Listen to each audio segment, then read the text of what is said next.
to Geordie journos. As you can tell, I'm flying solo today. No Dom or Liam, who have both got time off this week, but will be at the game against Chelsea on Wednesday, so make of that what you will. No, of course, I'm joking. It'll be good to get them back on this channel as soon as possible, because in the meantime you have to listen to my dulcet tone and lone thoughts after hearing from Eddie Howe ahead of that game I've just mentioned there. A lot to get through, and I'll try not to stay too long on this video, but a lot to get to. I'll start with the injury news. Anthony Gordon, of course, missed the game against Chelsea at the weekend because of a groin complaint. Was pictured at Stamford Bridge, talking to Graham Jones before the game. It wasn't named on the team sheet. Eddie Howe said after he would go for a scan on Monday. They didn't think the injury was serious.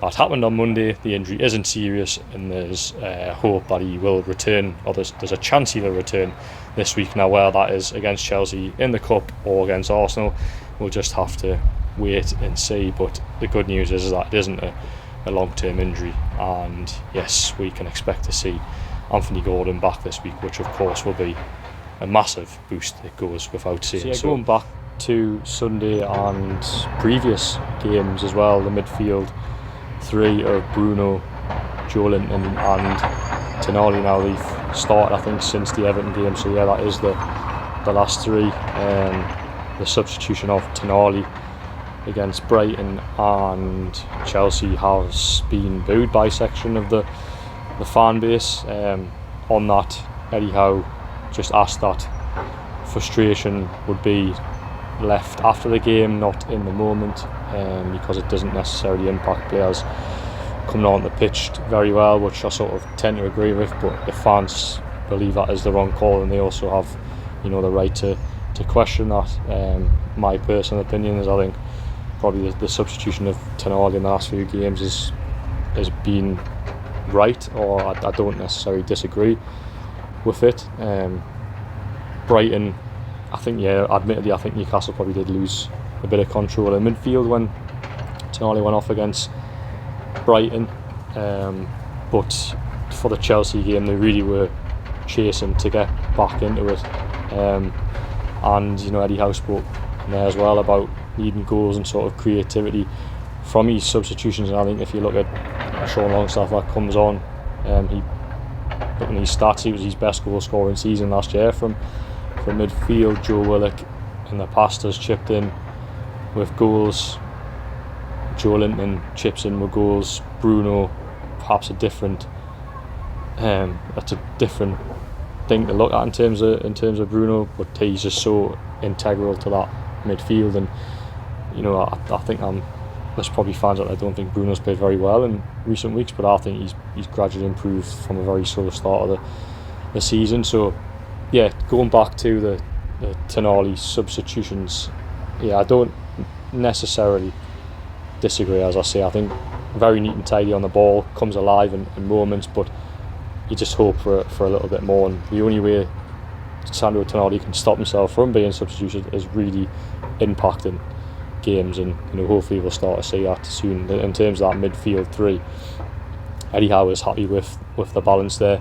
He says it isn't absolutely perfect, but he's seeing signs that it will work.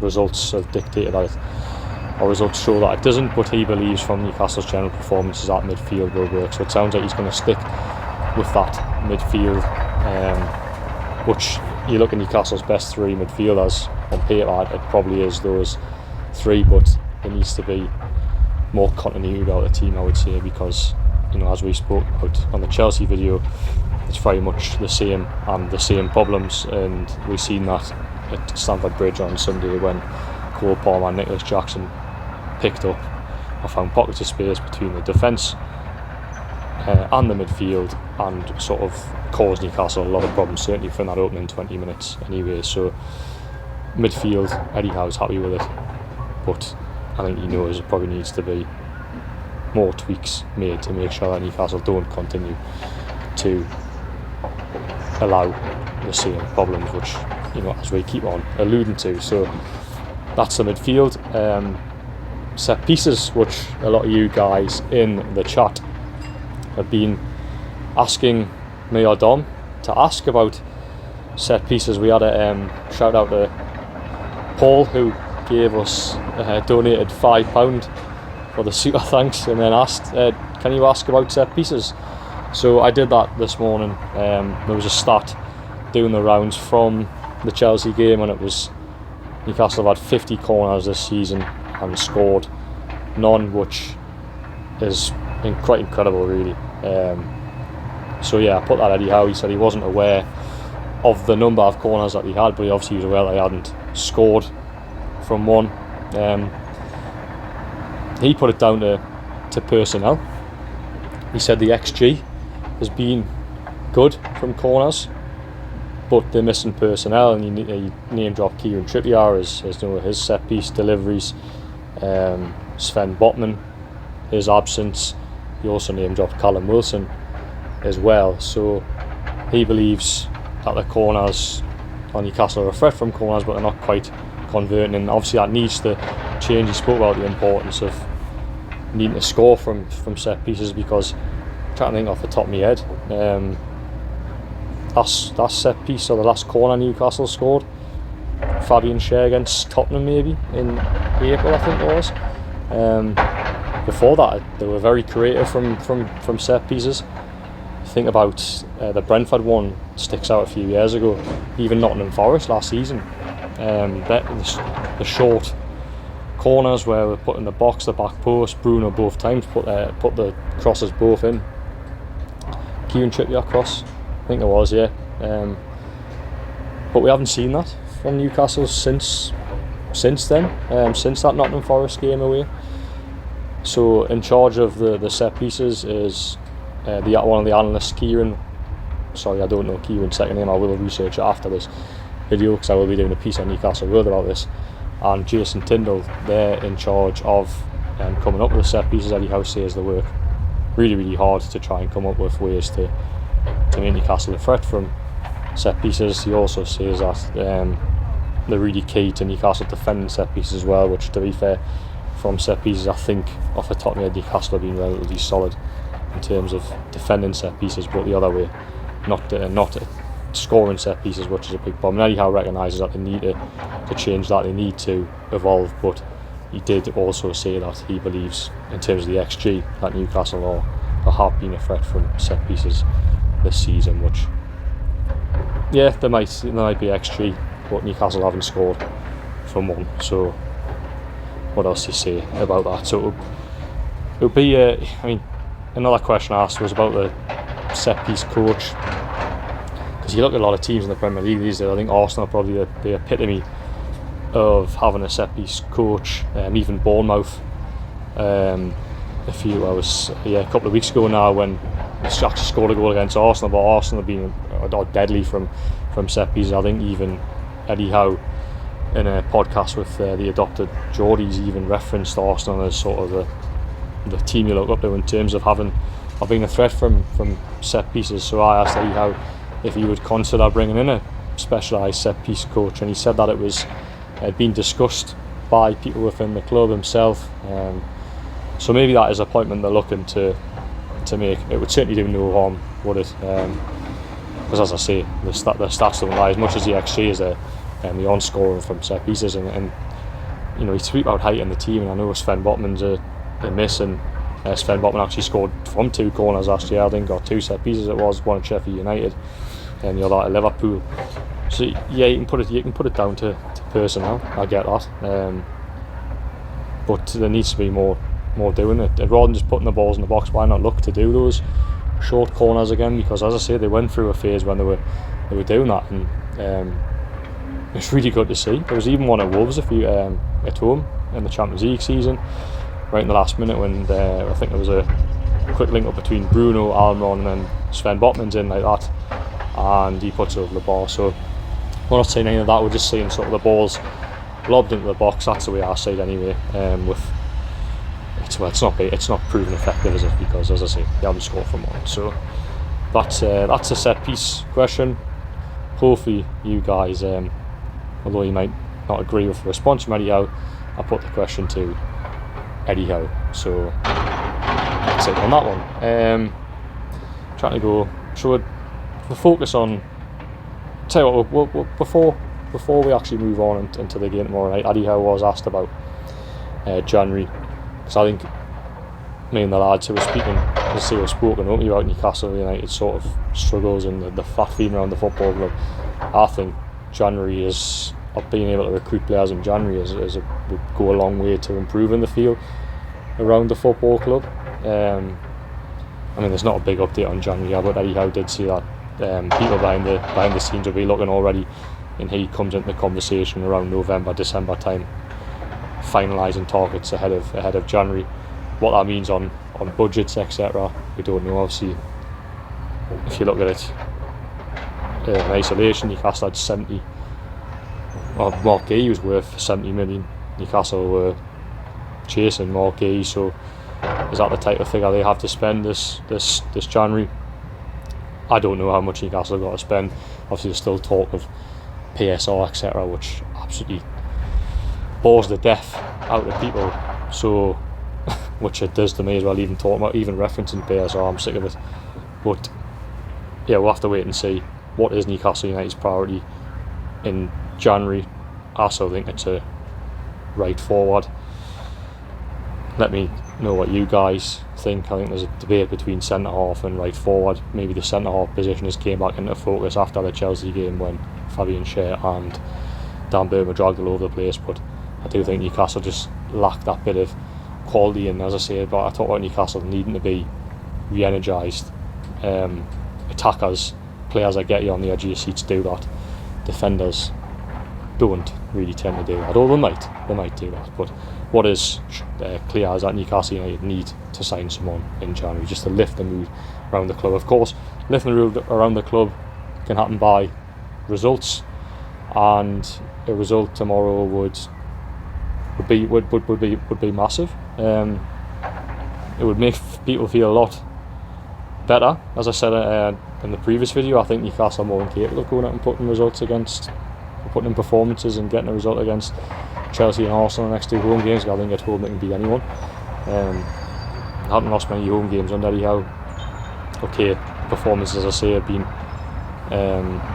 up and down of late, I would say, but they're always a threat at home, and I think teams feel that coming to St James's Park. So I think Chelsea will feel that tomorrow. I think Arsenal will feel that on Saturday. It's those games where the players can get up for it, and certainly the crowd gets up for it as well. When those teams like that of that profile come to St James's Park, it really galvanises the fans, and Eddie Howe asked for that as well, to have St James's Park rocking in the next two games, and I think it will.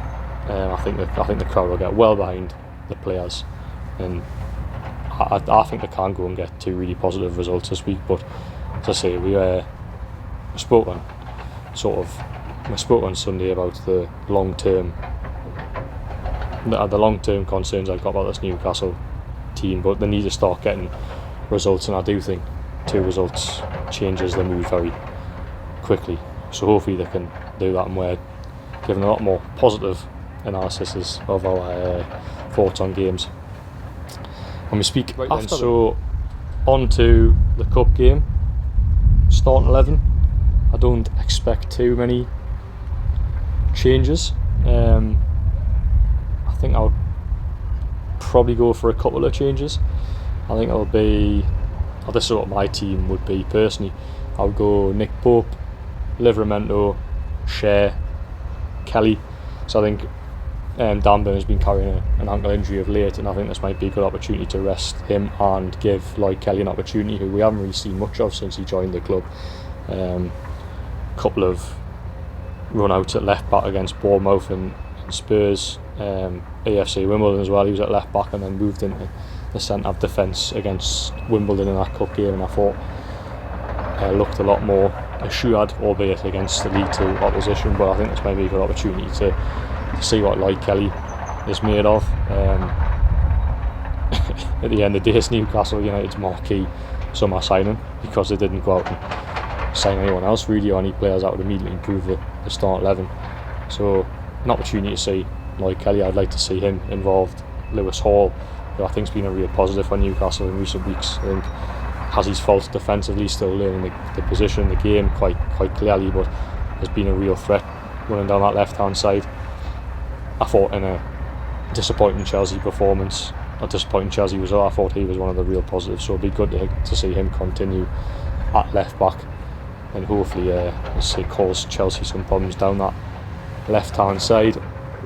The midfield three, I'll go for Tonali, Bruno, and I would actually make a slight change now. I'll bring in Sean Longstaff, because on the basis of Anthony Gordon won't play, I think he probably will be involved in some capacity, Anthony Gordon, but I'll play Joe Linton on the left with Isak in the middle and Jacob Murphy on the right hand side. And I do think Joe Linton, as much as he's played midfield quite regularly for Newcastle, I actually think his best performances for the club have been on the left hand side of attack, which we've seen that through the Champions League qualifying season when him and Joe Linton were very, very good at linking up together, constantly exchanging on the left hand side. So although Joe Linton isn't in my team there, I do think there's a lot of value in putting Joe Linton on the left hand side, because he can also drop it in the midfield and make it a lot more compact, because it's probably where the battle was lost on